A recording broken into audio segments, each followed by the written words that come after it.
Bom dia para todo o proletariado. Bom dia para quem busca ascensão.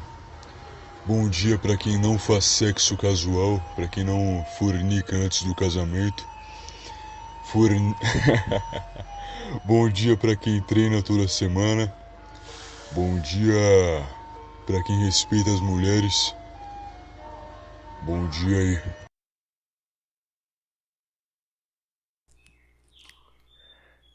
Datebaiô, ouvintes da Nova Vertente, esse é o Contraversão, episódio 3. Já que se a gente falar semana 3 o Viriato fica puto. Tem que mudar o jeito Não, de tá falar errado. aqui, cara. Tá Não é louco. que eu fico puto, é que tá errado. É episódio, não é semana. E se a gente fizer 2 episódios na semana? Isso ficava sem uma semana fazer esse episódio. Cara, mas semana a turma entende, cara. Falou, ó, semana que vem a gente tá de volta aqui com tal coisa. Aí na semana que vem vai Não, ser a semana 4. não, que semana? Tem que falar no próximo episódio. Creio que não. Viriato, essa semana você foi acusado pelo. Esse episódio. Não, essa semana. Aqui é certo, aqui é essa semana. Essa semana você foi acusado pelo menino Cogos de ser um odiador do pequeno empresário. E eu estou preocupado de gravar com você, cara, porque eu não gosto de estar relacionado Como com assim? pessoas que estão nesses grupinhos de ódio, não, hein? Sou uma pessoa completamente paz e Ué, amor. ele falou de você também, não vem com essa não. Porque eu ando com você, só por isso. Ah, tá, é Se verdade. não fosse Claro. por isso, ele ia falar, não, ele é uma pessoa muito boa, que ajuda as minorias. É, eu juntei uma galera e a gente meio que respondeu esse statement feito pelo Paulo Cogos aí. Cara, ele basicamente, sei lá, perguntaram pra ele de uma galera e ele tirou um monte de coisa da bunda dele e começou a falar. Ele não sabe, ele não conhecia ninguém, Eu entendeu? não tinha ideia Só do que, que eu tipo tava. assim, não tinha A ideia do que base tava do falando. argumento dele era: pessoas como o Viriato odeiam o pequeno empresário, odeiam o cara que abre alguma coisa na esquina da casa dele pra ganhar dinheiro Exato, exato, e exato. defendem as grandes corporações. O cara é completamente louco. Cara, completamente retardado. É literalmente o oposto do que a gente fala, entendeu? Mas é que, tipo assim, o cara que fez a pergunta pra ele falou da gente numa importância tão grande que eu acho que o Paulo Cogos pensou, porra, eu não sei quem são esses caras, mas parece que eles são importantes. Se eu falar que eu não sei, eu vou parecer burro. Então eu vou fingir que eu sei e vou refutar alguma coisa que eu inventar aqui, entendeu? E aí teve isso aí. Enfim, nem sei, deu nada. Foi engraçado, só isso. Ai, cara, foi um enorme momento. Seguinte, menino Viriato, você que inicialmente criticou o Datebaiô na abertura, que se recusa a usar até agora o nome Beized Orochimaru, escolhido aqui pelos ouvintes com muito carinho pra você. Você Escolhido sabe, por você. você sabe o que é isso aqui? Eu vou tocar de fundo com muito cuidado pra não passar de 5 segundos e não dar problema no YouTube, mas só diz se você conhece essa canção.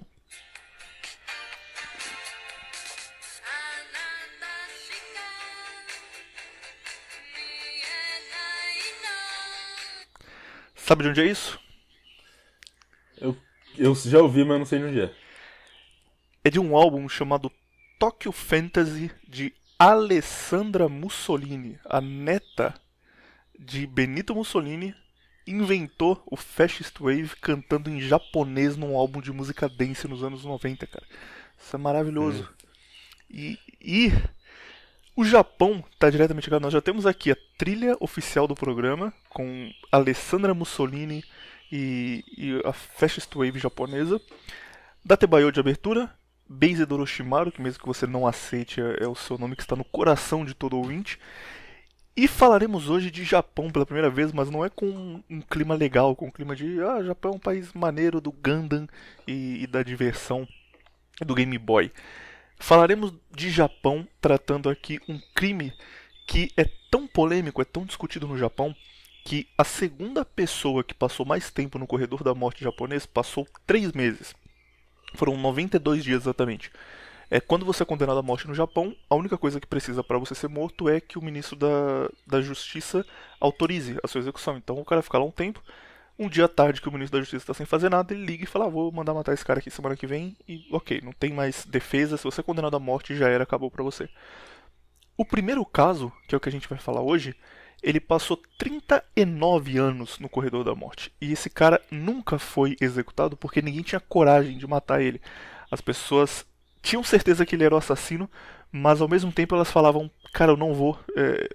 Todos os ministros da justiça que o Japão teve nesse tempo falavam: não vou ordenar isso porque talvez ele não seja e não dá para garantir. Então é um caso extremamente difícil de entender e a melhor de tudo isso aqui no final é abre espaço para qualquer teoria da conspiração, cara. Qualquer uma, você pode qualquer coisa que você queira colocar no meio, você pode e vai fazer sentido, justamente por ser um caso muito confuso. Eu pedi pra você não procurar nada sobre, geralmente o que a gente faz aqui todos os episódios é a gente decide o tema 2 dias antes, procura o principal sobre aquilo ali, liga e conversa normalmente. Mas essa semana não, pedi pro Virato aqui não procurar nada sobre, então ele não sabe sobre o caso, vai descobrir aqui com você também, ouvinte. E a ideia é, no fim, ele vai dizer o que ele acha que aconteceu, completamente na sorte, porque não dá pra ter certeza. E você, ouvinte, também faça o mesmo, tire aí suas conclusões, comenta o que você achou. Eu também vou dar minha opinião, que vou mais pro senso comum, pelo que parece mais óbvio, mas mesmo que parece mais óbvio, ainda é loucura demais nesse caso específico. Só pra iniciar aqui, Viriato, você já ouviu falar no caso? Você sabe alguma coisa ou você tá do melhor forma possível, sem saber nada, pronto pra criar Eu sei teoria porque em você si? me falou. Ah, mas eu falei o mínimo, então tá de boa. Então você não sabe até onde vai. Não, não sei. Nunca ouvi falar. Seguinte, vou começar aos poucos, eu vou primeiro apresentar o caso e depois a gente fala sobre a investigação em volta dele. Isso aconteceu no fim da Segunda Guerra Mundial. Japão pós-Segunda Guerra Mundial. O imperador, que era considerado um deus, literalmente um deus, deixou de ser um deus, o Hirohito.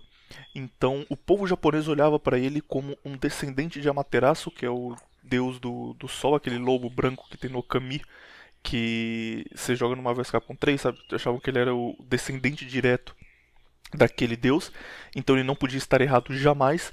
E quando ele assina a rendição, ele diz que ele estava errado e que ele não é Deus coisa nenhuma e que o povo japonês estava sendo enganado por ele. Essas palavras foram escolhidas pelos americanos quando obrigaram ele a assinar o pacto de rendição, mas justamente para mostrar que ele não tinha mais poder nenhum.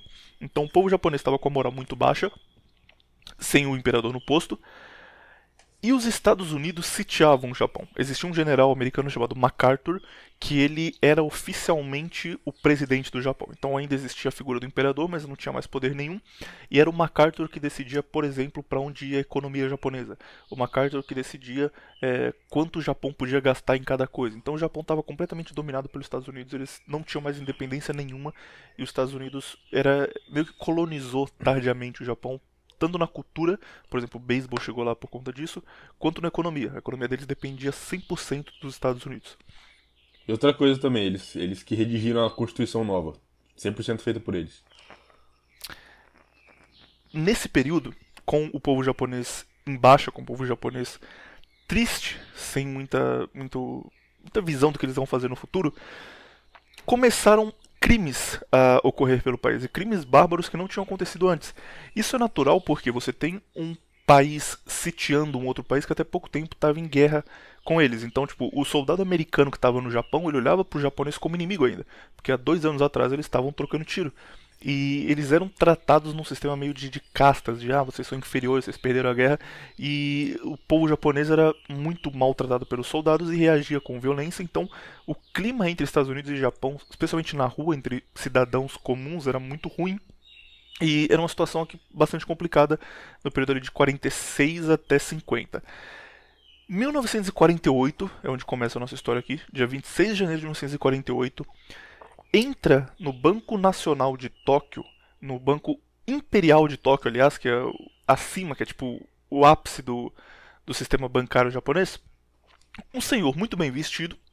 Ele se apresenta com um japonês impecável, ninguém desconfia nada do japonês dele, conversa com o pessoal lá e tal, e ele diz: olha, eu sou um membro do Ministério da Saúde e eu tô aqui porque existe um surto de disenteria nessa região. Disenteria, dor de barriga, nessa região. E as pessoas não desconfiam, porque esse banco tinha 20 funcionários e 14 tinham faltado nesse dia, alegando que acordaram com dor de barriga. Então, o cara é membro do Ministério da Saúde, ele está dizendo que está tendo um surto de uma doença e realmente, de 20 pessoas que trabalham ali, 14 faltaram por essa doença, então, ok, ninguém desconfia de muita coisa. E aí ele diz: eu vim aqui por ordens do general MacArthur para entregar um remédio para vocês. Meu nome é Shigeru Mitsui, esse nome é importante, eu vou relembrar depois, mas só guarda esse nome, Shigeru Mitsui. E eu tô aqui por ordem do General MacArthur. Esse remédio ele é tão bom, ele é uma maravilha da ciência americana, que as pessoas que já estão com o vírus, que podem ficar mal por ele amanhã, por exemplo, não vão ficar, ele vai cortar o efeito. E ele também garante que você não pegue nada. Então, se você, depois de tomar o remédio, beber água, acontecer alguma coisa assim que deixaria você mal, você não vai ficar mais, porque o remédio vai cortar o efeito. Então, ótimo remédio. Eu vim aqui, vou entregar para vocês. Tenho aqui o meu cartão. Ele entregou um cartão com o nome dele, Shigeru Mitsui. Médico, Dr. MacArthur, com todos os dados que precisava. Escrito em inglês, que mostrava que ele realmente tinha ligação com a embaixada. E era um médico de 50 anos de idade, muito bem vestido, que falava bem, que se portava bem. Então todo mundo falou, ok, esse cara é totalmente confiável. Tá vendo já pra onde isso aqui vai dar? Aham. Muito bem. Ele olhou para as pessoas e disse, olha, tem uma coisa muito importante aqui. Muito importante. Esse remédio, ele ataca o esmalte dos dentes. Então, se você tomar ele e não fizer mais nada, se tomar ele e for para casa, ele vai fazer efeito. Só que ele é tão forte que ele vai atacar o esmalte do seu dente e você vai acordar banguela amanhã. Então falou, não quero acordar banguela, tá louco? Não, então não vou tomar. Não, calma aí. Mas eu tenho aqui uma pílula que vai counterar esse efeito, que vai garantir que ele pare de fazer efeito depois de um tempo específico. O ideal é você toma a primeira dose do remédio, espera exatamente 1 minuto, e depois de exatamente 1 minuto você toma essa pílula, e essa pílula vai cortar o efeito. E aí você não vai sentir nada, só vai ter a parte boa, zero risco. E as pessoas, tudo bem, parece estranho, mas já que você está dizendo, a gente vai tomar, porque você é um médico formado nisso aí. Nesse momento, estavam 16 pessoas no banco, contando os funcionários e clientes e parentes de funcionário. Por exemplo, um dos seguranças, o filho dele estava lá, como já era final do expediente, e o filho dele ia para casa depois com ele. Era uma criança de 8 anos. Então o banco estava mais ou menos cheio ainda, eram 16 pessoas. 6 funcionários e 10 clientes, ou parentes de funcionários. Ele pediu para todo mundo se organizar em fila, o Dr. Shigeru Mitsui, pegou um copo tradicional daqueles de chá que os japoneses tomam, colocou chá nele e passou jogando uma gota em cada copo e falou, olha, todo mundo vai tomar esse chá, esperar 1 minuto comigo e tomar a pílula, hein? Não é pra tomar errado, beleza, pode deixar, a gente vai tomar. Avisou, o pessoal tomou a primeira dose, ele também tomou uma primeira dose, esperou 1 minuto, quando deu exatamente 1 minuto ele falou, olha, vamos tomar agora a pílula para cortar o efeito. As pessoas tomaram a pílula e imediatamente 2 pessoas caíram no chão, no mesmo segundo. Todo mundo se entreolhou e falou, o que está acontecendo? Por que essas pessoas... mais pessoas começaram a cair. Quando alguém percebeu que tinha alguma coisa errada, 10 pessoas já estavam mortas. 2 dos clientes tentaram sair pedindo ajuda, porque perceberam que eles tinham sido envenenados. Outros 2 que continuaram no banco ainda estavam vivos quando a ajuda chegou, então no total 4 pessoas sobreviveram, 12 morreram imediatamente. E dessas 4 que sobreviveram, 2 morreram a caminho do hospital. As 2 que chegaram no hospital estavam com intoxicação tão grave que eles passaram 3 meses lá tomando medicação para tentar não morrer e conseguiram viver ainda, mas com muitos efeitos colaterais, porque era uma droga muito forte. O Dr. Shigeru Mitsui, que tinha acabado de envenenar 16 pessoas para roubar o Banco Imperial de Tóquio, segundo o que se disse na época, ele saiu calmamente, foi atrás do balcão e apenas nas mesas estava 1 milhão de ienes. No banco inteiro, se ele quisesse abrir o cofre, se ele quisesse roubar mais coisas, ele poderia, porque ele tinha todo o tempo do mundo, já que estava todo mundo envenenado. Ele poderia ter roubado 30 milhões de ienes. Então, digamos que ele está decidido que ele vai fazer o negócio da forma que mais vai dar dinheiro para ele. Ele teria 30 milhões de ienes.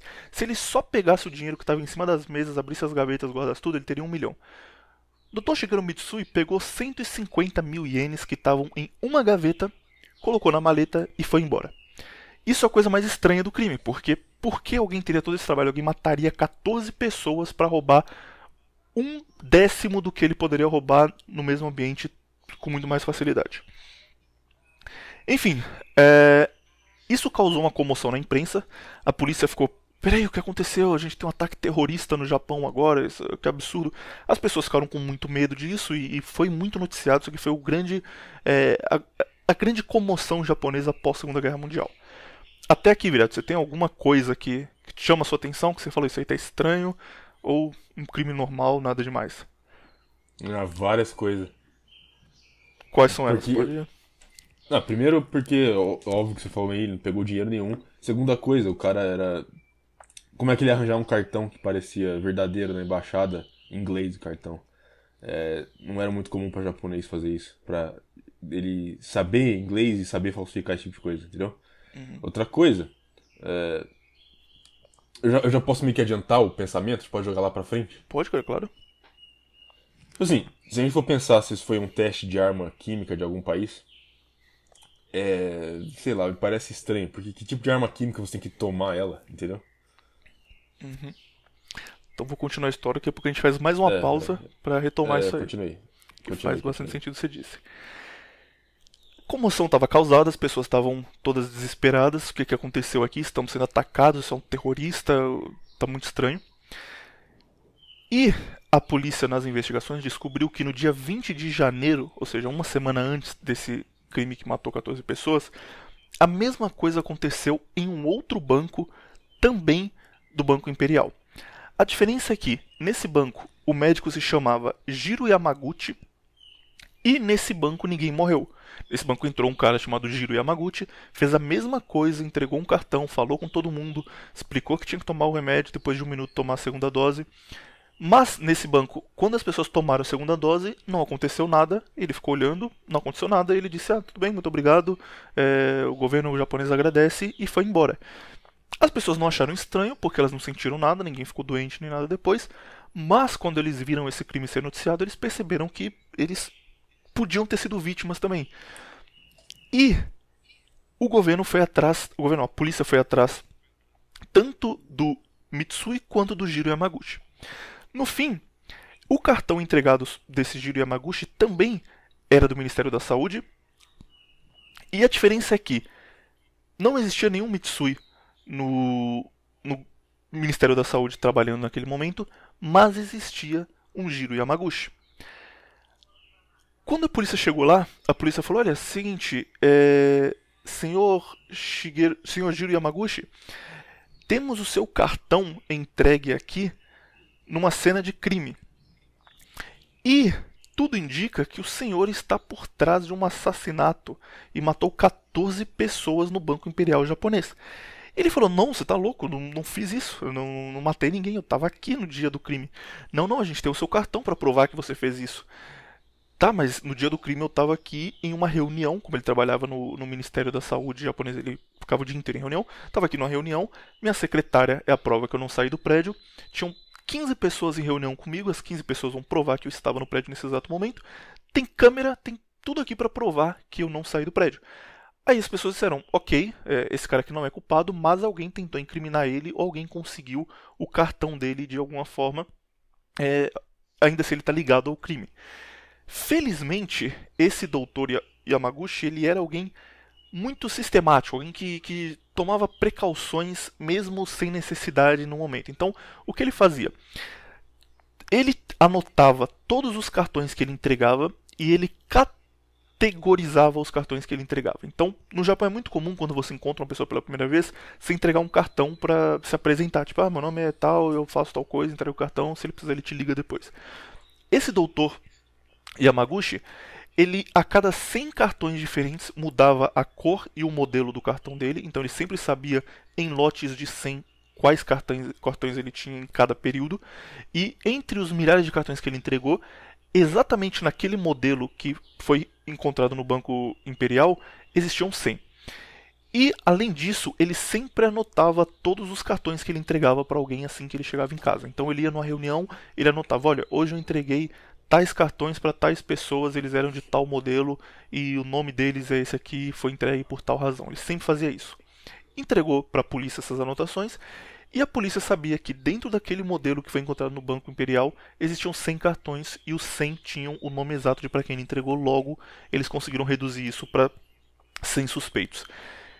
Desses 100 suspeitos, 69 foram descartados imediatamente, porque eles moravam em outros países, porque eles eram embaixadores que vinham de fora visitar o Japão, então pessoas que não estavam diretamente ligadas. 22 pessoas tinham álibis muito bons, álibis tão bons quanto o do Dr. Yamaguchi, pessoas que estavam em reunião, pessoas que estavam no trabalho e foram vistas por muita gente. Sobraram 9 pessoas que não tinham álibi aparente e que aparentemente poderiam ter cometido o crime, porque estavam no Japão, tudo ali batia. Entre essas pessoas estava Sadamichi Hirasawa, que é o grande vilão ou o grande herói da nossa história, dependendo de como você quiser ver. Então, Sadamichi Hirasawa era um pintor de têmpera. Têmpera é uma técnica que mistura clara de ovo com tinta para criar quadros. E a diferença disso aqui para tinta comum é que é muito duradouro. Então existem pinturas de têmpera que tem 2.000, 2.200 anos e até hoje elas estão em ótimo estado porque é um negócio difícil de fazer. Por ser difícil de fazer, o pintor Sadamichi Hirasawa, ele tinha uma vida muito boa, ele tinha uma vida ali de alto padrão japonês, uma vida que o japonês médio pós-segunda guerra não tinha. Mas ele não era também um cara milionário, ele não era alguém que estava muito bem, ele era muito alguém que era reconhecido pela sociedade, que os patronos da arte japonesa olhavam para ele e falavam: nossa, esse cara aqui é muito habilidoso, ele vai refazer a nossa arte, ele vai fazer o Japão ser um exemplo pelo mundo de arte. Mas ele não era alguém milionário, ele não estava de boa ainda, vivendo muito bem. Foram falar com Sadamichi Hirasawa. Na época, ele já era reconhecido já como pintor, então foi um negócio meio... ah, cara, claro que não foi ele. Vamos lá, vamos só por necessidade mesmo conversar com ele. Mas, obviamente, não foi. Antes de chegar na casa do Sadamichi Hirasawa, eles procuraram a conta que ele tinha no banco e descobriram que 130 mil ienes tinham sido depositados na conta dele. 2 dias depois que 150 mil ienes foram roubados do Banco Imperial. Mas é claro que ele poderia explicar, afinal ele era um grande pintor, ele não fez o crime, é só conversar com ele que ele vai resolver isso de boa. Chegaram na casa do Hirasawa, ele estava sozinho em casa, e o interrogatório foi mais ou menos assim. Primeiro ele foi perguntado onde ele estava na hora do crime, se ele tinha algum álibi, se alguém garantia que ele não estava cometendo o crime. Ele respondeu que ele gostava muito de caminhar à tarde para pensar nas coisas e que geralmente ele ia sozinho, então ninguém estava com ele. E a polícia disse: tudo bem, mas o parque é muito movimentado, então quando você estava no parque, alguém te viu? Algum vizinho, alguém passou e viu você lá caminhando no parque? E ele respondeu: não, é que eu gosto muito de caminhar sozinho, totalmente sozinho, ter zero contato com as pessoas. Então eu escolho uma área ali específica que não tem ninguém e fico lá andando em círculos, para ninguém vir me incomodar. Ah, tudo bem, senhor Hirasawa, mas ninguém te viu caminhando no parque, mas alguém te viu indo para lá ou voltando para casa. Você passou na frente de algum mercado, alguém te viu em algum momento aí. Ele disse: não, eu realmente gosto muito de ficar sozinho, então eu tomei todos os cuidados para que ninguém me incomodasse no caminho e ninguém me viu. Eu estava no parque, mas ninguém me viu. A polícia achou isso estranho e disse: tudo bem, 150 mil reais, quer dizer, 150 mil ienes foram roubados no assalto. Você depositou 130 mil na sua conta 2 dias depois. De onde veio esse dinheiro? Você declarou ele? Dá pra você explicar pra gente de onde veio esse dinheiro aí? E ele respondeu: não, e eu não vou falar de onde veio o dinheiro porque é meu dinheiro e vocês não têm nada a ver com ele, eu não tenho que prestar contas pra ninguém. É meu dinheiro, tá na minha conta, se virem aí. E a polícia falou: tudo bem, uma última pergunta aqui pra garantir que não é você, porque tá muito estranho. Você ainda tem o cartão de visita que o médico te entregou? Isso aqui é porque, se ele tivesse o cartão de visita, não foi ele. Se ele tivesse ainda com o cartão, quer dizer que ele não poderia ter deixado no banco. Então, isso liberava ele como provável suspeito.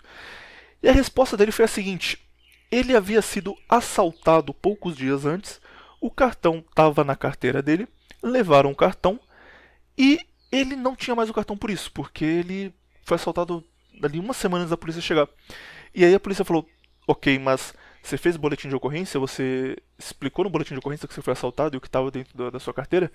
E ele disse: não, isso aí dá muito trabalho, não precisa, deixei isso pra lá, não fui atrás não.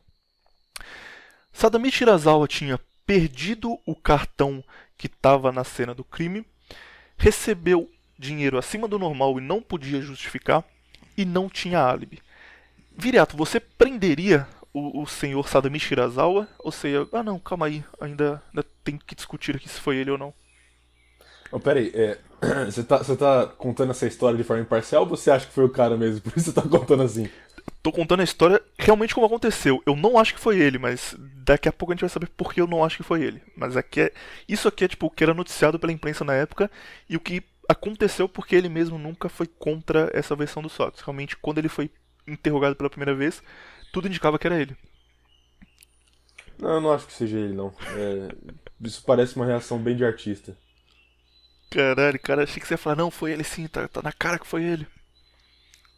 Não, você falou que o cara era pintor, certo? Uhum. Pintor em qualquer lugar do mundo sempre vai ter essas aversão à autoridade aí. Ele sempre faria esse tipo de coisa se a polícia viesse interrogar ele, entendeu? Não me surpreende, não. Mas no mínimo é estranha a situação dele. Isso aí, Não, é por estranho, isso não dá pra realmente é gente estranho. estranhar que a polícia tenha feito o que fez, porque É porque, tipo assim, são três coisas juntas, entendeu? Se fosse duas ou uma delas, entendeu? Você podia descartar o cara fácil, mas são três. e o fato de ser pintor realmente faz com que, com toda certeza, ele deve ter tratado os caras mal pra caralho, né? Tipo, o dinheiro é Exato, meu, ô é o que eu tô merda. falando. Cala a boca aí, eu não vou falar nada não. Outra coisa, ele pode ter. Talvez ele tratou os caras tão mal que os caras tentaram pintar ele como cara, entendeu? Uhum. Tem essa possibilidade. Enfim, a polícia ordena prisão e todos os jornais do Japão afirmam o assassino do Banco Imperial está preso. O assassino do Banco Imperial é Sadamichi Hirasawa, o grande pintor, o exemplo da cultura japonesa, na verdade era um assassino e começam a divulgar isso. E todo mundo tem certeza que ele é o criminoso. Todo mundo espera a confissão dele. A única pessoa que tem certeza que ele não é o assassino é o próprio Sadamichi Hirasawa. E você vai dizer agora, não, tudo bem, né? Claro, o cara tá tentando se defender e vai falar que ele não fez nada pra não ser morto, pra não ir pra cadeira elétrica. Mas ele tinha tanta certeza que ele não fez o crime que, por exemplo, assim que ele chegou na prisão, ele começou a gritar na cela dele que ele era inocente e bater a cabeça na parede tentando se suicidar, porque ele tinha certeza que tinham tramado contra ele. E aí pegaram ele, deixaram ele preso um tempo, deram um monte de sedativo para ele se acalmar. Quando ele recuperou do sedativo, ele foi levado para o interrogatório. Japão, 1948, ele estava sendo interrogado por policiais americanos. Então vocês imaginam como torturado esse cara foi. No fim do primeiro interrogatório, ele conseguiu roubar uma caneta de um dos policiais, voltou para a cela já todo quebrado, e aí com essa caneta ele abriu o pulso, ele enfiou a caneta no pulso e rasgou o pulso, e com sangue ele escreveu na parede: "Eu sou inocente, isso é uma armação". E aí foi encontrado depois, de novo foi levado para o hospital, de novo quase morreu. Mas essa defesa que ele fez, esse negócio de não sou eu, estão armando para mim, a veemência com que ele falava isso, fez as pessoas começarem a pensar, cara, talvez ele tá sendo realmente incriminado por uma coisa que ele não fez, porque isso não é normal. É normal dizer, não, eu sou inocente, o que é isso aí, tá sendo armado.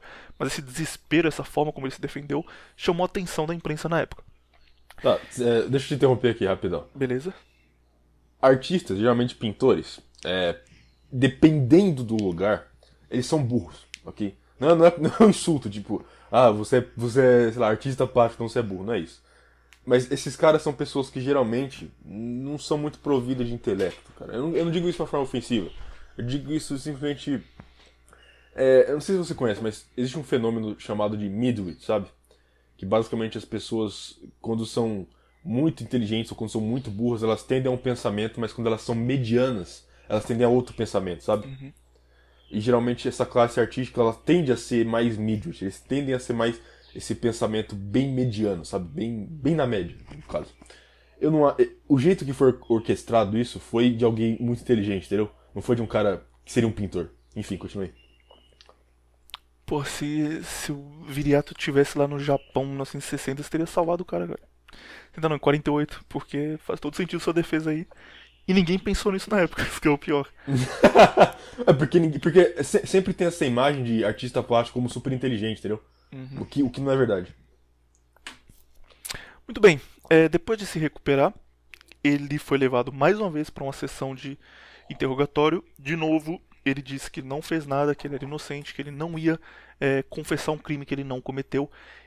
De 48 até 49, ele era interrogado todas as semanas e acabava o interrogatório, ele era mandado direto para o hospital, se recuperava no hospital, voltava, era interrogado, mandado para o hospital. Isso se repetiu várias e várias vezes. Em 49, ele é levado para uma sessão diferente das outras.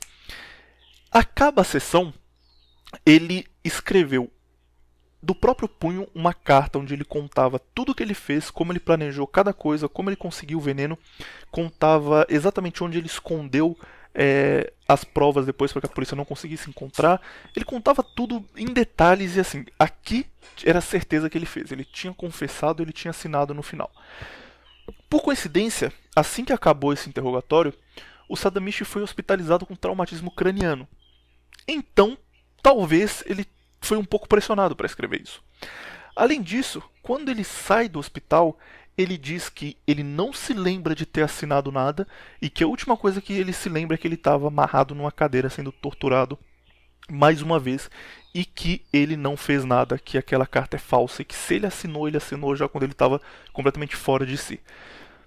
Mas no Japão dessa época, uma carta de confissão é uma carta de confissão, não tem dúvida sobre isso. Se ele assinou, se ele contou que ele fez aquilo, ele é o culpado e, sendo culpado, ele é levado ao corredor da morte.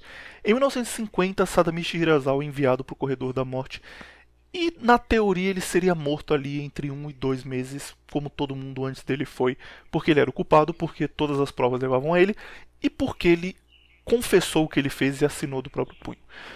Mas aqui as coisas começam a mudar. Até aqui, o cara tá pensando, pô, os caras estão defendendo o bandido, porra, tá na cara que foi ele aí, ó, tudo aí, até confessou.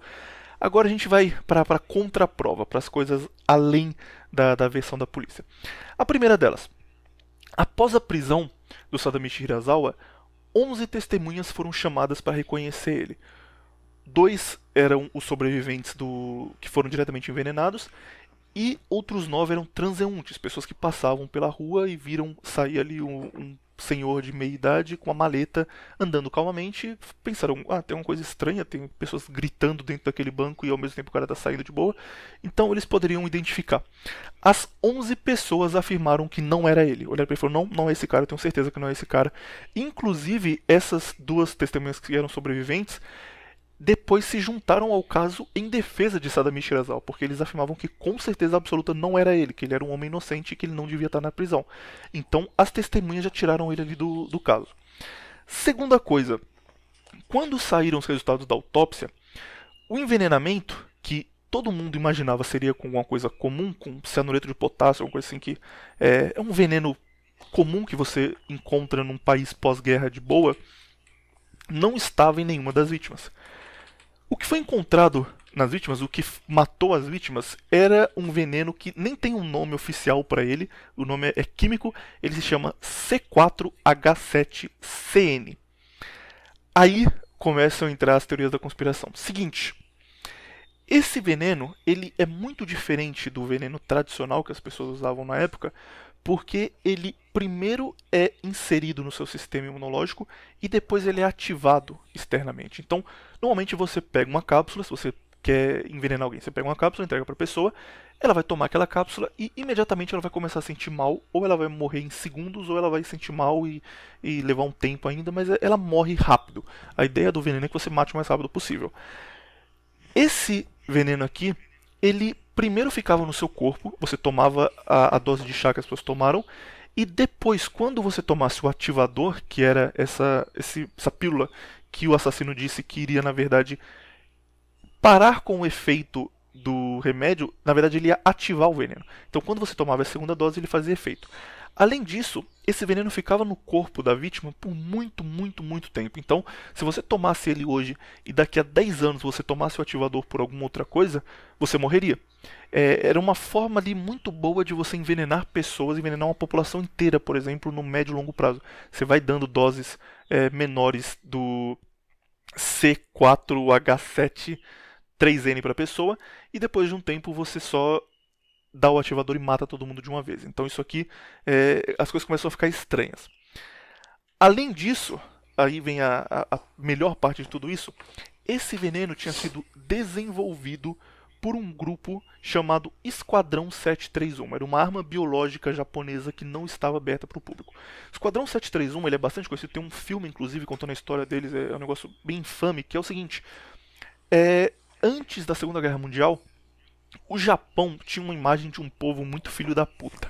hoje em dia a gente olha pro japonês e a gente fala, pô, o japonês é gente boa, cara, caralho, os caras tão vendo anime, tão jogando Game Boy, jogando Switch, que povo maneiro. Mas o Japão, pré-Segunda Guerra, ele era odiado por toda a Ásia, cara. Todo mundo, coreano, chinês, todo mundo odiava o japonês. Primeiro porque eles eram muito mais poderosos que todo mundo militarmente. Segundo porque eles viam todo mundo como inferior. Então, por exemplo, aconteceu um grande massacre na China. Me foge o nome agora, mas basicamente eles chegaram lá e eles disseram que as mulheres chinesas eram impuras porque elas tinham quadris muito largos. E começaram a matar mulheres chinesas aleatoriamente na rua porque elas eram impuras e porque não eram como as japonesas. Isso era uma coisa comum. Tipo, o Japão, historicamente, é o país mais filho da puta do mundo, de longe. E esse Esquadrão 731, ele era uma parte do governo japonês que publicava experimentos antes da Segunda Guerra Mundial com macacos. E esses experimentos eram, por exemplo, experimentos de hipotermia. Isso tudo era publicado em revistas científicas da época. Experimento de hipotermia. Eles diziam, olha, nós pegamos um macaco e levamos aqui para um lugar muito gelado, para o Ártico, para algum lugar muita neve, e nós congelamos as patas desse macaco. E aí nós fizemos testes e, por exemplo, se você bater com um martelo na pata congelada de um macaco, a pata vai se destroçar imediatamente. Se você amarrar uma linha na pata congelada de um macaco, essa linha vai se quebrar em tantos segundos. Se você bater as duas patas congeladas de um macaco uma na outra, vai fazer um som específico. E eles iam contando como era o processo de congelamento nas patas de macacos e como isso acontecia. E também eles faziam testes, por exemplo, se você pegar uma macaca grávida e você colocar uma doença específica nela, colocar tifo nela, por exemplo, quais são as chances do filho dela nascer com tifo? E se o filho nascer com tifo, é o tifo normal ou é um tifo mutado porque passou pela mãe primeiro? Testes de quanto tempo levava para um macaco ser queimado vivo. Quanto tempo levava para, uma vez que um macaco começou a pegar fogo, você resgatar ele e ele ainda estar com vida e podendo andar, por exemplo, para o fogo não consumir completamente as pernas dele. Isso era publicado nas revistas da época e passava. Tudo bem, macacos mesmo eles servem para isso. O problema é que se descobriu pouco depois que o Esquadrão 731 fazia essas experiências com prisioneiros chineses. Então, o negócio era muito fodido, tipo, eles eram um grupo fechado do governo japonês que fazia pesquisas muito pesadas, que desenvolvia armas biológicas. Esse grupo desenvolveu um veneno que podia ser ativado anos depois de ser ingerido pelas pessoas. Esse veneno pertencia ao governo japonês. Uma vez que o Japão perdeu a guerra, passou para os Estados Unidos, então só os dois governos no mundo tinham acesso a isso. Era uma coisa extremamente secreta, era uma arma biológica, pessoas comuns jamais teriam acesso a ela, e de alguma forma o senhor Sadamichi Hirasawa teve acesso e usou para cometer esse crime. E aí as pessoas começaram a questionar de novo como Hirasawa, um pintor, conseguiu esse veneno. Isso aqui está muito estranho, talvez esse cara não seja o culpado, talvez tenha alguma coisa além. Por fim, a carta de confissão que o Hirasawa assinou quando ele foi torturado, ela tinha erros crassos de japonês, ela tinha erros assim que uma criança não cometeria, e além disso, ela trocava termos típicos japoneses por termos americanizados. Por exemplo, aquele copo tradicional usado para tomar chá, que eles chamam de masu, ele era chamado na carta de cup, de copo normal. Um japonês, ainda mais um pintor, um cara que conviveu com a alta sociedade japonesa a vida inteira dele, ele sabe qual é o nome de um copo tradicional japonês. Tipo, ele via aquilo todos os dias da vida dele. Ele não ia chamar de cup, ele não ia só meter um nome americano por acaso. Aqui é onde as coisas ficam realmente complicadas, porque ninguém tem coragem de afirmar que esse cara é o culpado. O próprio ministro da Justiça para de acusar ele. No passado era um negócio de, não, claramente ele é o assassino. Aqui as coisas mudam. Calma, talvez não seja, tá um pouco estranho isso aí, realmente. Mas ele já estava condenado à morte e não dava para voltar atrás. Com o tempo vão surgindo mais álibis. Por exemplo, na década de 60 ele foi preso em 50. 15 anos depois, em 65, foram encontrados quadros pornográficos de têmpera com traços típicos dele. Esses quadros foram encontrados na casa de um colecionador de têmpera quando ele morreu e a família dele achou num compartimento lá escondido. Esses quadros, eles tinham traços do Sadamichi Hirasawa e com toda certeza foram feitos pelo Sadamichi Hirasawa. Isso explica de onde veio o dinheiro que ele conseguiu. Aí Agora você vai pensar também, tudo bem, é só ele falar para as pessoas que ele escreveu um quadro pornográfico. Porra, qual o problema disso? O problema é que o Japão na época era muito conservador. E o problema é que eles têm muito essa imagem de proteger a família, de proteger a honra da sua linhagem. Então, pro Sadamichi, falar que ele desenhou quadros pornográficos e com isso ele ganhou dinheiro seria não só cometer um suicídio público, mas cometer um suicídio da família dele, porque os filhos dele seriam filhos do cara que desenhava quadros pornográficos, que prostituía a arte japonesa fazendo uma coisa absurda como quadros de têmpera pornográficos. Então, isso era a última coisa que faltava, isso era a última coisa que ligava ele ao crime. As vítimas não reconheceram ele, o veneno que foi usado ele não tinha como ter acesso de forma alguma, mas o dinheiro do crime estava na conta dele. Quando encontraram esses quadros, não. O dinheiro do crime não. O dinheiro que estava na conta dele veio desses quadros e ele só não falou nada porque ele não queria se entregar, porque ele não queria fazer a família dele passar vergonha. Como ele já estava preso, ele podia no máximo pedir para ser julgado novamente. Sadamichi Hirasawa pediu por 19 vezes. E nas 19 vezes ele foi negado. Cada uma por uma razão diferente. A primeira foi simplesmente, olha, foi ele, cara, foi ele. Não vamos discutir isso aí, foi ele. Aí na segunda já mudava pra, não, ainda vai ser muito caro fazer isso tudo de novo e procurar pistas de novo, deixa pra lá, deixa pra lá. Nas últimas 4 vezes que ele foi, que ele pediu o julgamento novamente, o governo americano diretamente se envolveu e não deixou o governo japonês procurar novas pistas. Falou, não, esse cara é culpado, vocês não vão ir atrás de pistas de um cara que tá na prisão, não. Claro que foi ele. Na última vez, ele foi preso em 50. Em 86, ele finalmente conseguiu protocolar um pedido para um novo julgamento, né, porque ele já estava com 94 anos de idade. Quando esse julgamento foi protocolado, todas as pistas anteriores que tinham sido juntadas pela família dele em investigações particulares, que eles pagavam testemunhas, pagavam investigadores para procurar coisas que provassem que o Sadamichi era inocente, essas coisas foram entregues para o governo japonês e elas desapareceram e ninguém sabe para onde foi, elas só sumiram e a família, como assim vocês perderam isso aqui? Era segredo de justiça, a gente entregou pra vocês pra salvar nosso pai. Mas aí sumiu, a gente não sabe, aconteceu alguma coisa aí, alguém levou, não sei, e sumiu. Então sumiram as provas que ele tinha de que ele não cometeu o crime, ele tava com 94 anos na prisão, sem nenhuma perspectiva de sair. 1987, maio de 87, Sadamichi morre aos 95 anos na prisão. Como ele morreu com 95 anos, ele deixou 2 filhos, só que os filhos dele dedicaram a vida a provar que ele era inocente. Todo o trabalho dos filhos dele foi perdido quando, uma vez entregue às autoridades, as provas sumiram. Então os filhos deles também não deixaram descendentes. A família Hirasawa morreu uma geração após a dele, com os filhos. Hoje, isso é considerado um arquivo morto do governo japonês, ninguém investiga, isso não é mais discutido. Oficialmente, Hirasawa é responsável pela morte de 14 pessoas com um veneno que ele não teria como ter acesso, mas não se discute mais porque não tem outra pessoa que possa ser incriminada. E hoje no Japão existe uma onda de pessoas que buscam que ele seja perdoado de maneira póstuma. Então as pessoas ainda pedem isso, fazem de vez em quando lá um abaixo-assinado, porque tá muito na cara que a história tá mal contada, que não foi ele. Mas isso dificilmente vai acontecer e, assim, oficialmente Hirasawa será um assassino para sempre. Aí entram as teorias, porque a primeira delas, a que vem na cabeça é isso aqui foi montado pelo governo americano para tentar incriminar ele. É a que eu acredito, inclusive.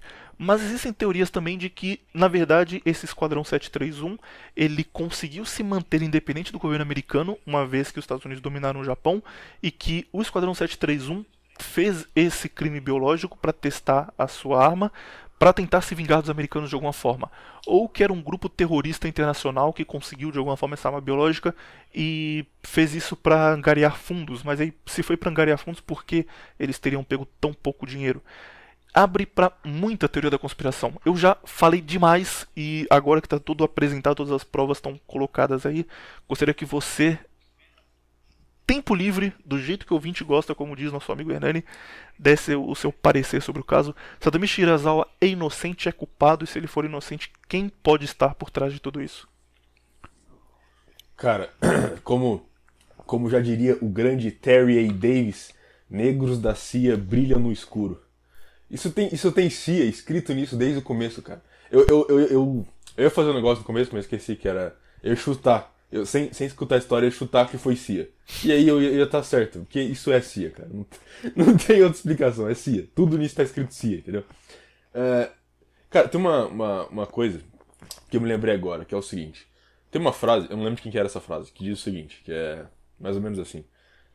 Melhor que 100 culpados sejam inocentados do que um inocente seja culpado. Algo assim, parafraseando. Só que tem uma frase de um outro cara, que é chamado de Pol Pot, que ele diz o seguinte: melhor que 100 inocentes morram do que um inimigo seja solto. Entendeu? Então, esses dois mindsets aí meio que são os mindsets que os Estados Unidos opera. Ele opera pra fora, certo? É o que ele mostra pras pessoas, é a cara que ele mostra pra fora, no caso, que é esse de, não, nós temos que salvar os inocentes mesmo que os culpados vão embora. Mas, na verdade, eles operam do outro jeito, entendeu? Eles operam pela frase do Pol Pot, de que melhor que 100 inocentes morram do que um inimigo seja solto. Cara, isso só de você olhar tudo o pós-guerra no Japão, isso aí não tem como não ser coisa da CIA, entendeu? Tipo, todo o modus operandi. Eu tava na dúvida ainda se era mesmo CIA. Mas aí na parte que você contou da carta, isso é muito coisa da CIA fazer isso, entendeu? Tipo, torturar o cara, escrever uma carta com o negócio todo cagado, entendeu? Traduzido com um dicionário em inglês para o japonês. Isso é um negócio, cara, aí... existe um documentário que fala sobre isso. O nome é Hirasawa alguma coisa, vou deixar na descrição aqui pra quem tiver interesse. Mas lá eles falam mais a fundo sobre a carta, e são coisas tipo... ele diz que ele vai pra uma cidade específica pra conseguir o veneno que ele usou na carta. Só que o nome que eles usam pra cidade é o nome que os americanos usavam durante a guerra, entendeu? Tipo, não o nome que o japonês usa normalmente. Tem muita coisa assim, tipo, é uma carta de Sim. uma página e tem pelo menos umas 30 coisas ali que um japonês jamais teria escrito. Não, e outra coisa, a CIA geralmente faz esses erros porque eles sabem que ninguém vai pegar, entendeu? Eles sabem que ninguém vai contestar, que ninguém pode contestar, entendeu? Então é fácil deles fazerem isso. Cara, o que não falta é esse tipo de coisa, entendeu? Não me surpreenderia se daqui, sei lá, uns anos isso aí fosse, tipo, revelado mais uma operação da CIA. Porque tinha várias coisas feitas pela CIA que até pouco tempo atrás era considerado teoria da conspiração, entendeu? Questão de MK Ultra, questão de teste com droga. Por exemplo, uma coisa que pouca gente sabe, a comunidade negra nos Estados Unidos, até mais ou menos os anos 60, eles não tinham problema com droga, entendeu? Mas aí começou uma operação, principalmente uma operação que foi o seguinte, eles não tinham problema com droga, mas eles tinham problema com outra coisa, prostituição. Na comunidade negra era muito comum ter vários prostíbulos em várias vizinhanças e tal, então os caras, eles não usavam drogas ainda, mas eles procuravam prostituta, no caso. O que aconteceu foi o seguinte, a CIA começou por proxy, claro, passar certas drogas para prostitutas e falar para elas oferecerem e fazerem os caras usar essas drogas, entendeu? Entre elas, a principal foi heroína. Então a CIA por proxy dava heroína pra prostituta e falava, ó, oferece aí pro seu cliente e vende pra ele que você vai ganhar dinheiro, entendeu? Esse tipo de coisa.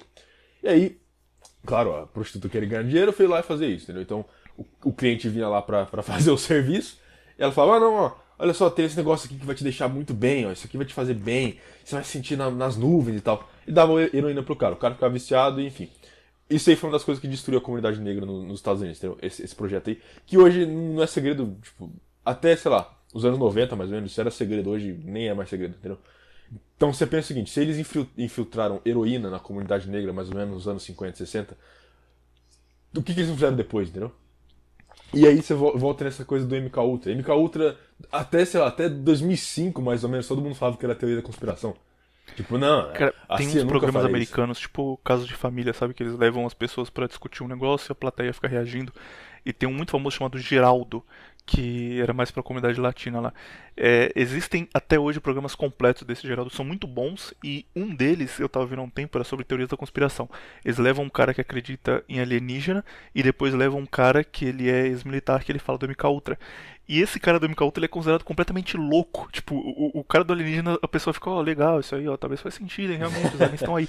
Aí chega o cara do MK Ultra, ele fala normal, tipo, ele explica, ele fala, olha, a CIA testava, as pessoas estavam, explica como funcionava, e todo mundo fica rindo, e fala, porra, tá louco, cara, a CIA, cara, porra, a CIA, você acha que a CIA vai fazer isso?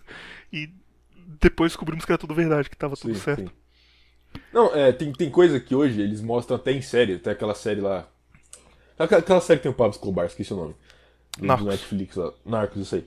Que eles mostram descaradamente as operações da CIA na América Central, na América do Sul, entendeu? No México e tal, entendeu? Eles financiavam vários cartéis, eles tinham vários esquemas de mandar. Eles mesmos transportando cocaína, entendeu? Esse tipo de coisa. E que até, sei lá, uns 10 anos atrás era tudo teoria da conspiração. Não, a CIA ia estar ajudando narcos? Como assim? Nunca que isso ia acontecer, entendeu? A CIA é completamente a favor do cidadão americano e tal. A questão é a seguinte, cara, volta tudo no começo de que a CIA, na verdade, nem é parte do governo americano. Muita gente não sabe disso. Muita gente esquece desse fato. A CIA é completamente independente, entendeu? A CIA é uma... É outro cérebro americano fora do corpo dos Estados Unidos, entendeu? Eles não são... tipo assim, a CIA não presta contas ao presidente dos Estados Unidos.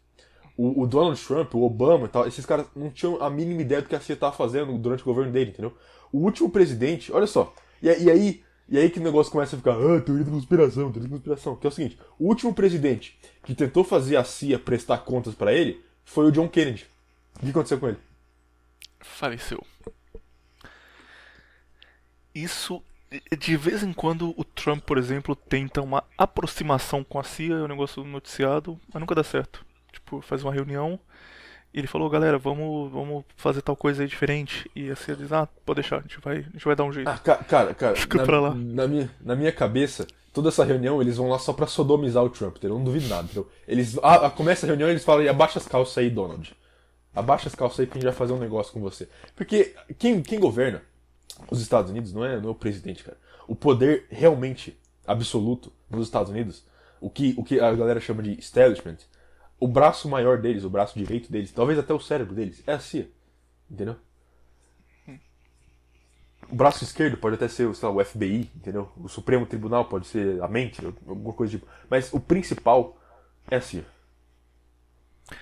Concordo, se eu tô sendo de acordo, também acho que tá na cara que teve influência americana aí. Mas agora, o porquê desse teste, aí é a parte que, de novo, abre pra conspiração.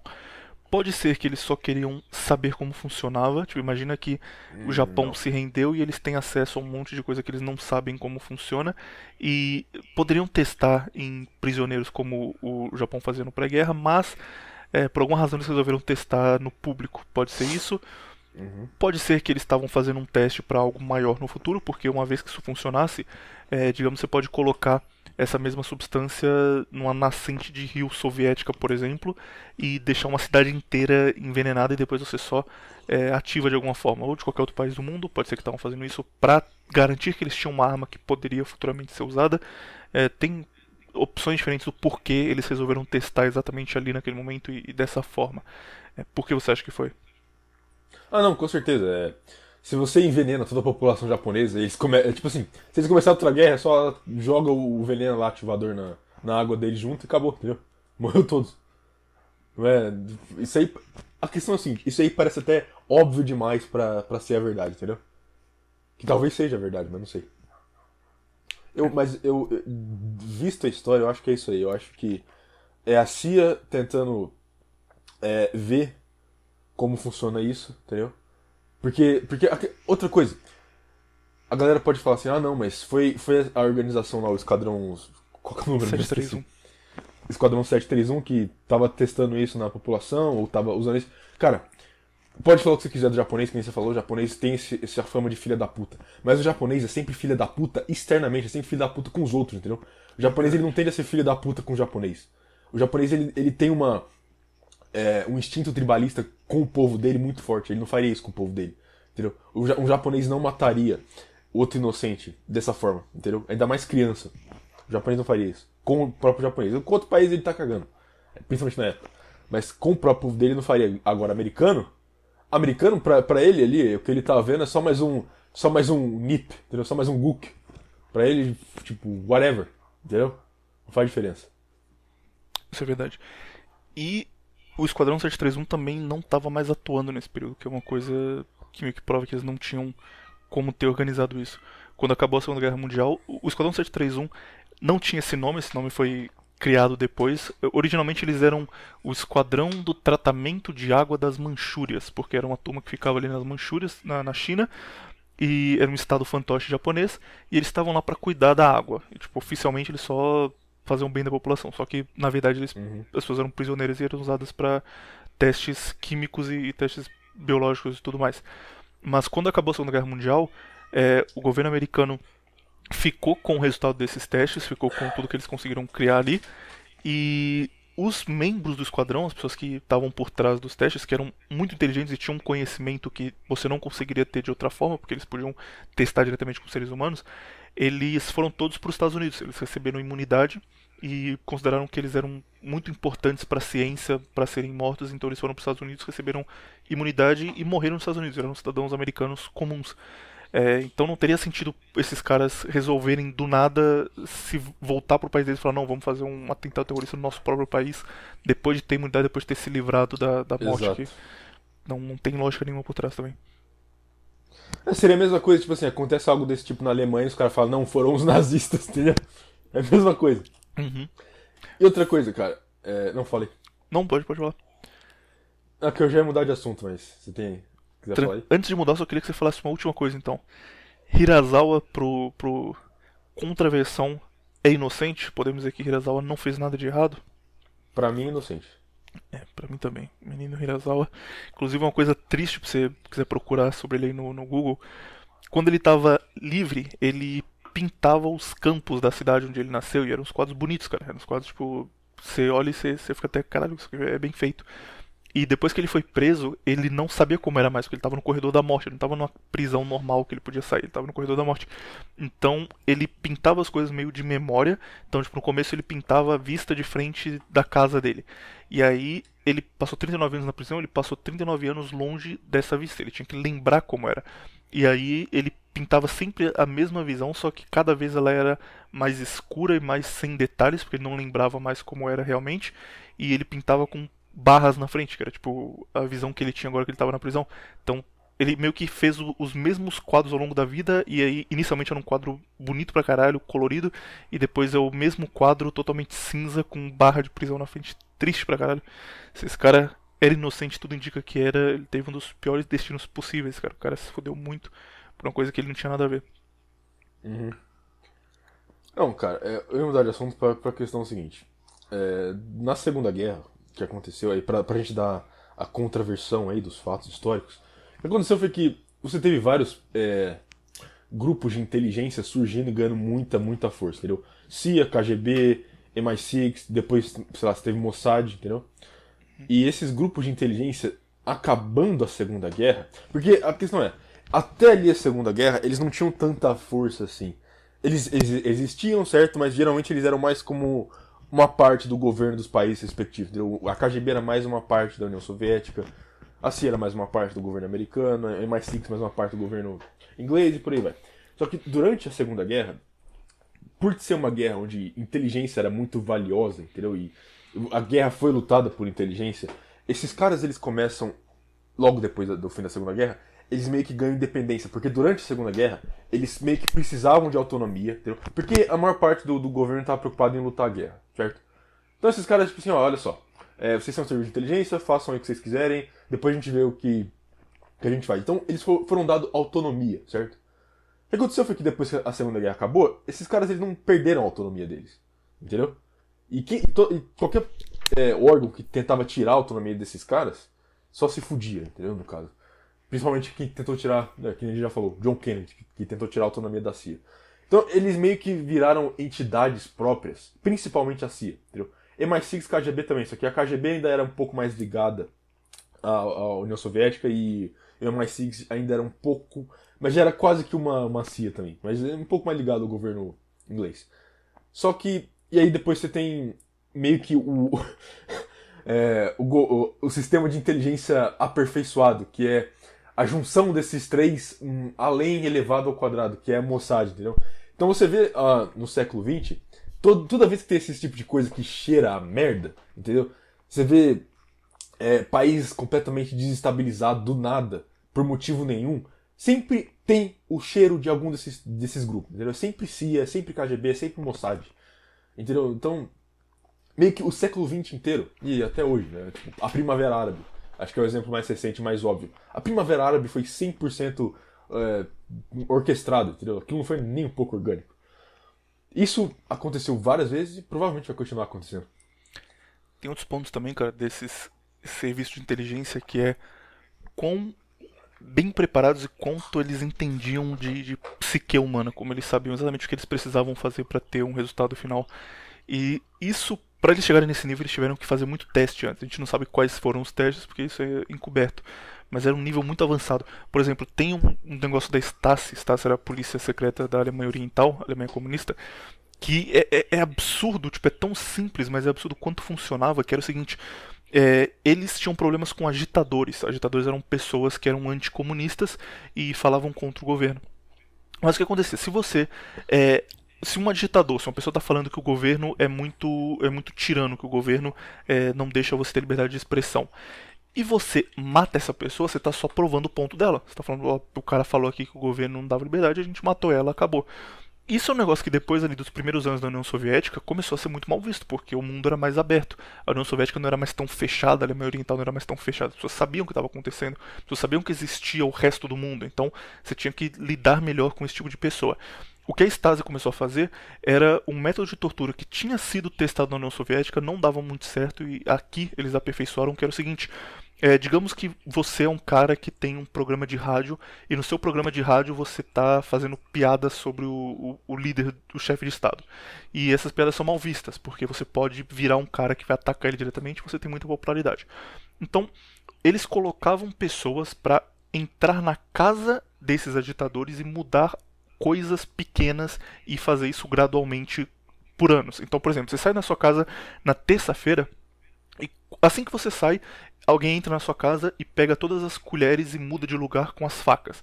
E aí você volta à noite, você terminou de trabalhar, você vai pegar uma colher para comer e você fala, cara, por que tem uma faca aqui? Aqui eu tinha uma colher até hoje cedo. Nossa, que estranho. E beleza, você continua sua vida. Aí, 2 dias depois, você sai pra trabalhar de novo e alguém entra lá e pega o seu perfume e joga fora. E aí você volta e fala, cara, tinha um perfume, eu comprei tem uma semana, ele desapareceu, que estranho. Só que você não tem ideia do que tá acontecendo, tipo, na sua cabeça você tá ficando louco. Isso ia aumentando. Chegava um ponto onde eles faziam isso por tanto tempo e eles iam fazendo isso exponencialmente, mudando coisas, tipo, entrava na casa da pessoa e mudava todos os móveis de lugar no período em que ela estava fora.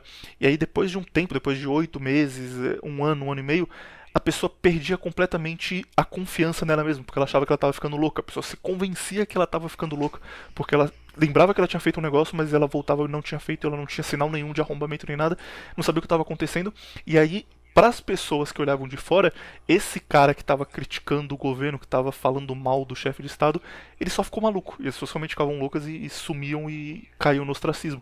Isso é um negócio, cara, que você não faz do nada. Você não chega e fala, vamos testar isso aí, como será que funciona? Tem que ter um conhecimento científico de como funciona a mente humana muito avançado para fazer isso dar certo. Para chegar no nível de desenvolver isso num período longo de tempo, sabendo qual vai ser o resultado final e quando você vai ter esse resultado final.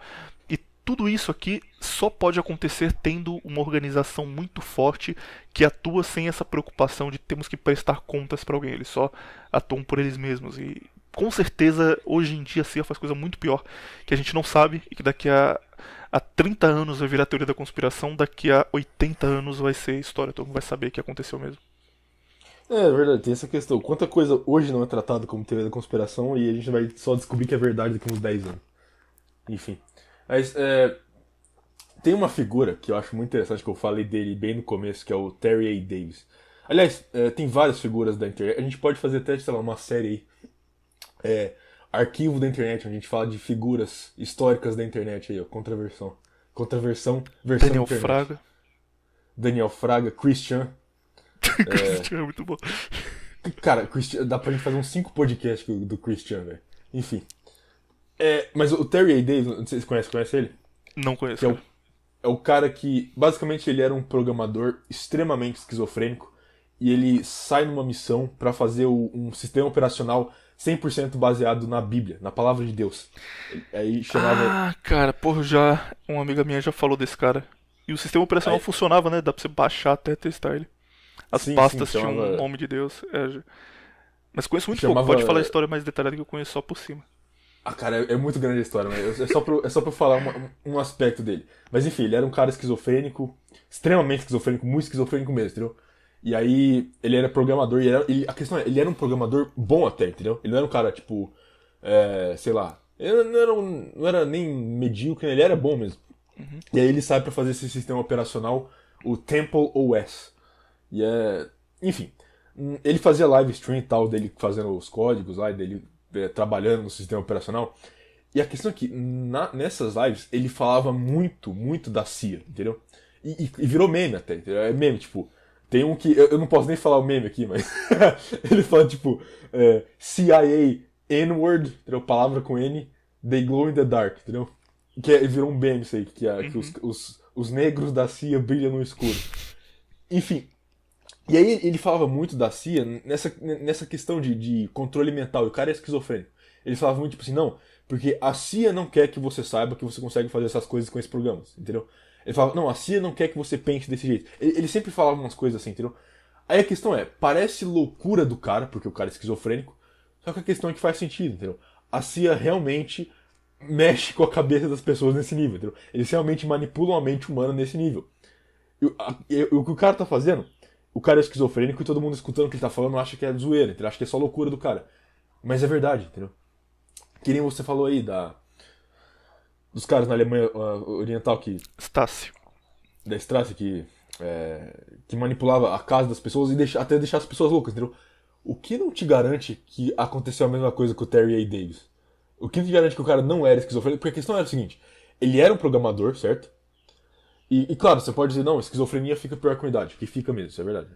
Conforme você vai ficando mais velho, o cara que é esquizofrênico, a doença vai piorando muito mais conforme a idade. Óbvio, mas a questão é que quando ele era mais novo, ele tinha uma carreira de programação normal, entendeu? Ele era um programador normal. Ele era um cara bem estudado e tal. Aí ele começa a ter esse tipo de pensamento, e logo quando ele fica extremamente esquizofrênico, ele começa a falar da CIA sem parar. E aí, o fim da história dele, do Terry Davis, que eu acho que a gente pode, sei lá, fazer um episódio aí sobre ele até, mas enfim, o fim da história é que ele se mata. Ele sai de casa, ele fica... ele pega o carro dele e fica andando aí de cidade em cidade até que ele vai lá e deita na linha do trem e se mata. Entendeu? E aí você olha e fala, não, isso aí foi que... ele chegou num ponto da esquizofrenia tão grande que ele preferiu se matar. Mas enfim, cara, as observações que ele fazia sobre a CIA parecia loucura, mas quanto mais você pensa, mais sentido faz, entendeu? Enfim. Bom, eu conhecia muito pouco desse cara, mas agora eu vou passar o resto do dia procurando sobre. Só porque parece interessante pra caralho. Não, e a questão é o seguinte, todo mundo trata ele ou como louco ou como meme, entendeu? Uhum. Mas tem coisa, tipo assim, e claro, a boa parte que ele fala é loucura e boa parte que ele fala é meme, é muito engraçado. Você vai rir bastante vendo as coisas dele. Mas tem muita coisa que ele fala que faz sentido, entendeu? E aí meio que é descreditado por ele ser louco Como diria... e meme. Como disse Platão, Terry Davis era um louco, mas um louco consciente. Fecha aspas. Exato. Viriato, pergunta de todas as semanas, foi bom pra você? Foi muito bom. Que eu falei pouco hoje, né? Mas sem problemas. O cara só ouviu de camarote. Não, mas foi uma boa história. Também gosto dela, cara. É um negócio que é pouquíssimo divulgado. Tipo, no Japão isso aqui é um pouco grande. Mas tem um documentário sobre e tem um livro sobre. E as pessoas falam, nossa, aquele caso lá foi meio estranho, hein? Mas ninguém vai a fundo, sabe? Sei lá, deve ter 5, 6 pessoas no Japão que até hoje em dia estão preocupados.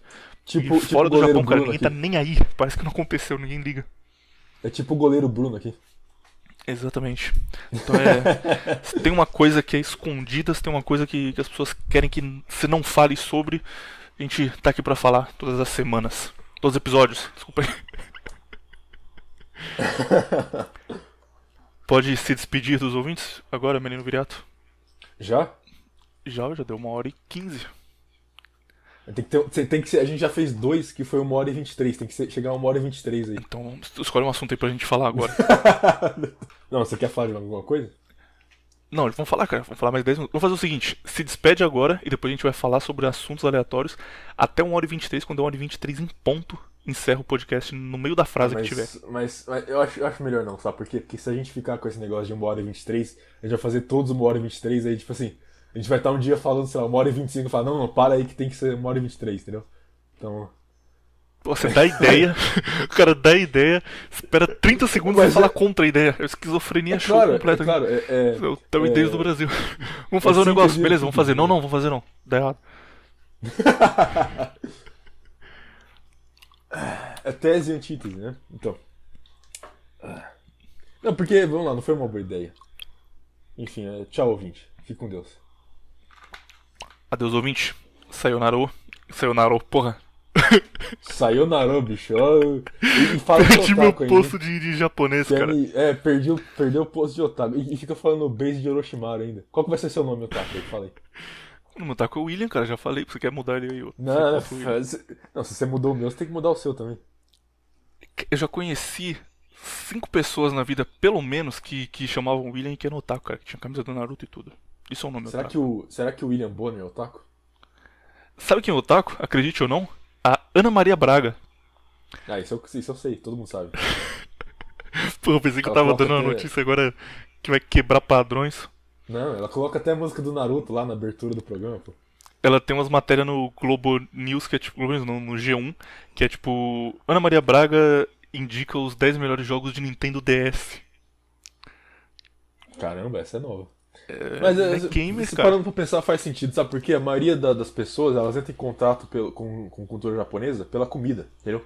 E ninguém mais, ninguém menos pra fazer isso do que a Ana Maria Braga, né?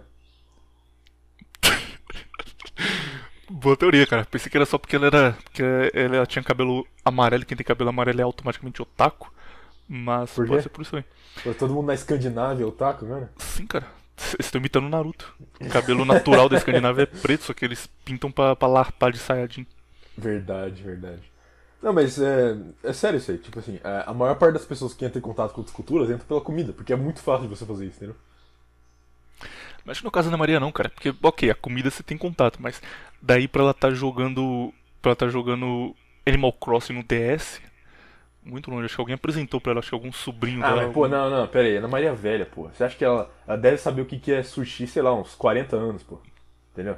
Tem tempo aí pra desenvolver isso. Não foi do nada, né? Claro. Tipo assim, começou com sushi, aí foi pra um yakisoba, entendeu? Foi pra um temaki. Aí ela vai lá no Japão e vai num restaurante japonês, aí tem um moleque jogando, sei lá, Game Boy, entendeu? Ela pergunta, o que é isso aí, entendeu? Aí... A Maria podia fazer um canal de gameplay, né? Igual o Celso Portiolli fez. E daria muito certo, cara. Ana Maria Braga chamar o Neymar pra jogar um COD com ela. Se bem que, cara, eu não sei se você percebeu, mas o YouTube tá meio que promovendo essas celebridades que mudam pra ele, já percebeu isso? Já? Assim, uma celebridade começa um canal, aí no outro dia tem tipo 30 milhões de inscritos e todos os vídeos no em alta lá e super celebridade promovido. E empresa, cara. Tipo, a ideia do YouTube Exato. no começo era, não, vamos fugir disso aí. Hoje você abre a home do YouTube, é só Datena, Globo É TV. News, É TV, exato. Virou TV. programa do Neto. Se você pesquisa qualquer coisa de notícia, sempre vai aparecer lá ABC, NSBC, BBC, CNN, Fox News, entendeu? É sempre. Virou TV, cara. Nossa, YouTube é a aqueles late internet night que deu show errado, lá, cara. aqueles Stephen Colbert, qual que é aquele cara que tem. Sempre Jimmy Fallon, aquele outro lá que sempre aparece também, enfim. Esses caras, tudo Jô Soares falando inglês. Você acha que o Spotify lançando a plataforma de vídeo deles agora O caralho. pode acabar com o YouTube? Nem ferrando. Eles Você não viu lá que conseguiram o eles Joe já... Rogan, cara. Mas você Joe não viu Rogan que é grande eles... pra caralho. Então, mas você não viu que eles censuraram os melhores podcasts dele? Tipo, todo podcast sobre política que era com algum cara, tipo, levemente à direita foi banido do Spotify. Ah, Tipo, isso eu não sabia não. Porra, já acabou com Tiraram, essa já. tiraram com o Alex Jones, com o Milo Yiannopoulos lá, sei lá, pô, aquele viadão lá. Tiraram com o Sargon Novakali, que tipo, o cara é liberal, entendeu? Nem polêmico o cara é direito, entendeu? Então, não, isso aí se você quer saber, eu acho que é pior do que o YouTube ainda, entendeu? O Spotify porque ele vai beitar todo mundo fugindo do YouTube e vai cortar todo mundo pior ainda. Enfim. Pô, tava com esperança ainda de que agora ia, mas já era, acabou. Ó, Tomei a Black Pill ao vivo. Se você quer uma plataforma boa, você vai ter que fazer, cara. Então, agora sim, minha despedida, eu mandei um sayonara aí, peço perdão aos amigos otakus fascistas. Na verdade, Perdão eu queria pelo vacilo. dizer Sayonara, Genki desu ka? Nihongo wakarimasu ka? Adeus, Que é ouvintes. isso, cara? Que é isso? Fiquei uma semana decorando, mas deu certo, cara. É sério? Achei que você anotou aí, acabou de falar do Google Tradutor mesmo. Não, eu anotei, só que eu ficava falando por não acidentalmente na hora. Ficava assim, opa, peraí, deixa eu falar de novo. Aí li agora. Ah, entendi. Isso é da menina Mayumi, aquela japonesa 10/10. Quem? Mayumi. Quem que é essa?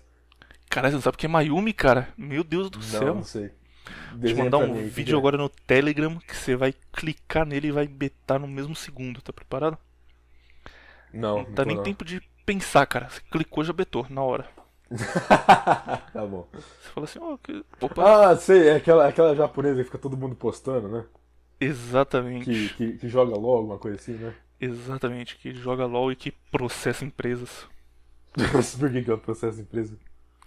Ela foi contratada pela INTZ e aí a INTZ deixou ela no banco e ela falou que ela tava num contrato, tipo, contrataram ela pra ser jogadora, só que ela não tava jogando e que na verdade isso era um plano da INTZ que só contratou ela pra fazer hype e que não era pra ela jogar de verdade. Só que a INTZ disse que não tem nada a ver, que eles têm 30 jogadores e só 5 vão jogar, então óbvio que vai ter gente no banco, e aí ela processou eles pedindo 300 mil reais porque ela não tava participando de campeonato. Cara, não é que você mandou o vídeo mesmo? E que programa, hein, ouvintes? Nós somos de assassinato pra fofoca. Olha. Fofoca de jogadores de LoL. Não é feia não, cara. Olha que eu nem Não é gosto da feia, caralho. O padrão do cara era pra poder no Mayumi. Ah, não é feia, não. Dá pra- Não, cara. Eu sei lá, cara. A japonesa estranha. Entendeu? Meu amigo. Sem Também acho, mas ofensa. nesse caso aí. Não, mesmo assim, cara. Não sei lá. Não sei, cara. Não acho tudo isso. E japonês, mesmo que seja adulto, parece sempre que tem uma cara de criança, né? Estranho. É estranho. A voz também, entendeu? Porra, a voz é foda, cara. Enfim. Se o cara. Então, segundo o William, se o cara gosta de japonesa, automaticamente pedófilo. isso Segundo aí. ou não, cara. Esse foi o Wilton do Todo Dia Podcast. Tô de fora. Quem gosta de japonesa é pessoa de bom coração, cara. Se for pra betar, beta alguém que mora a 30 horas de distância de avião de você, que aí não tem risco. Febre amarela. Betar gente da escola é perigoso. Betar japonês é tranquilo. Ah, tá bom.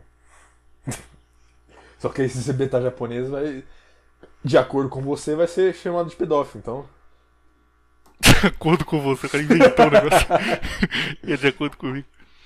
Você não Estou pode ficar colocando mandando palavras. dinheiro pra japonês, que aí é um risco, cara. Tem uma turma Mas que por que faz não? isso. Por que não, cara? Qual o problema? Quem é você? Quem é você pra dizer o que eu posso fazer ou não? Quem é você pra mandar quem é o banco? Quais me quais passa- OnlyFans eu assino? Me passa a conta no banco dessa mina que você mandou aqui que eu quero patrocinar ela agora. Beleza. De passar o Instagram dela. Provavelmente ela é uma senhora de 39 anos com maquiagem. E aí ela parece ter 16. Não falei isso não, cara. Enfim. A gente descarrilha muito rápido aqui. Culpa sua, Seja cara. ruim. Tentando Culpa manter minha. a seriedade. Você que começou com esse negócio de qual que é o nome dela? Yumi? Mayumi. Tentando manter a seriedade, o cara não ajuda, velho. Seriedade. O que esperar de alguém que odeia o pequeno empresário brasileiro, né? Isso aí é o que o cara faz. Quando o cara não tá batendo em camelô, o cara tá zoando o podcast dos outros. Porque eu não tô virando barraquinha de cachorro quente. Ele falou aquilo, realmente imaginei você saindo na rua igual o Celso Russomano, tá ligado? Vestido de preto. Né? Cadê o imposto disso aí, porra? Cadê? Manda aí! O cara, não, desculpa que eu abri aqui ontem. Você Chega vira na a barraquinha. na barraquinha do cachorro quente. Cadê o CNPJ? Isso aí é um crime. Aí depois você liga Vou pro... chamar a polícia. Depois você liga pro dono da Amazon, pro John Amazon, faz uma reunião no Skype com o John Amazon, com o Steve Jeff Americanas, e falei, aí, já resolvi o problema aqui hoje. Exato, cara. Enfim. Chega no Zuckerberg e fala, ó, já cortei o barato daquele vendedor de cachorro quente. Pode deixar que o pequeno empresariado brasileiro tá impedido de crescer graças a mim. Na minha mão, esses caras só vão se fuder, bicho. Imagina a Globo fazendo uma matéria aqui. Ah, o pequeno empresário brasileiro teve desceu 28% o faturamento, graças. Parece você virando as barraquinhas assim, tá. Graças ao peso do viado. Continua não deixando a turma trabalhar. Eu vou acabar com aquele programa lá, o Pequenas Empresas, Grande Negócio. Vai ser só. Vai começar o programa, vai ser só o vídeo de eu chegando nos caras e batendo em todo mundo. Tem um tutorial de como resistir ao peso do viriato. Enfim, abraço, Paulo Cogos. Também te amo. Tem uma imagem muito boa, cara, um comentário dele no Facebook que o cara perguntou assim: Ô Paulo Cogos, alguma vez, desde que você começou a treinar, você não fez a dieta? Você tá seguindo direitinho? Aí ele respondeu: não, eu segui direitinho. Teve um dia só que eu não tomei minha vitamina de abacate porque a empregada não veio e eu não sabia ligar o liquidificador. Puta merda. Esses são os caras que falam que vão pegar um tanque de guerra pra derrubar o Estado. Ai, cara.